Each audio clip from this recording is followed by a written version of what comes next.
Halo, selamat pagi teman-teman.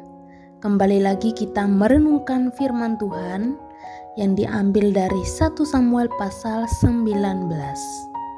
Nah teman-teman, dalam pasal ini diceritakan bahwa Saul masih berusaha untuk membunuh Daud.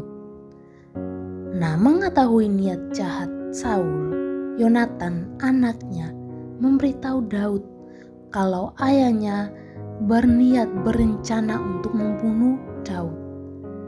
Bahkan Yonatan menegur ayahnya, menasihati ayahnya untuk tidak melakukan hal itu, seperti yang dikatakan pada ayat 4 dan 5. Lalu Yonatan mengatakan yang baik tentang Daud kepada Saul ayahnya, katanya, "Janganlah raja berbuat dosa terhadap Daud, hambanya, sebab ia tidak berbuat dosa terhadapmu. Bukankah apa yang diperbuatnya sangat baik bagimu? Ia telah mempertaruhkan nyawanya dan telah mengalahkan orang Filistin itu. Dan Tuhan telah memberikan kemenangan yang besar kepada seluruh Israel. Engkau sudah melihatnya dan bersukacita karenanya. Mengapa engkau hendak berbuat dosa terhadap darah yang tidak bersalah dengan membunuh Daud tanpa alasan?" Teman-teman, Yonatan membela Daud meskipun Saul adalah ayahnya. Karena Yonatan tahu bahwa Daud tidak berbuat kejahatan, kesalahan. Daud tidak pernah melakukan, bahkan berniat yang jahat terhadap sang raja.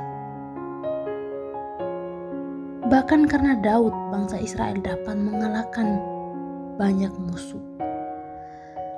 Yonatan tahu bahwa apa yang dilakukan oleh ayahnya itu adalah sesuatu yang tidak baik, yang tidak sesuai dengan kehendak Tuhan. Oleh karena itu, dia menegur, menasihati Raja Saul. Nah teman-teman, menasihati, menegur orang yang melakukan yang tidak benar adalah juga tugas kita. Kalau kita lihat ada orang yang melakukan tidak benar, seperti saudara, teman kita, maka kita harus menegurnya. Misalnya nih, kita lihat teman kita atau saudara kita melakukan yang tidak baik, yang tidak sopan kepada orang lain.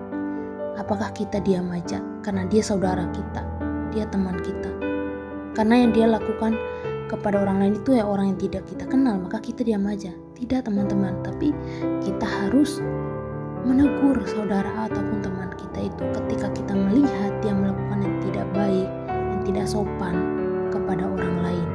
Kita harus tetap membela yang benar, walaupun orang yang melakukan tidak benar itu adalah saudara kita sendiri, teman kita sendiri. Tapi tetap saja kita harus tetap menasihati dia, membela mereka yang melakukan yang benar, dan menegur mereka yang tidak melakukan apa yang tidak sesuai dengan kehendak Tuhan.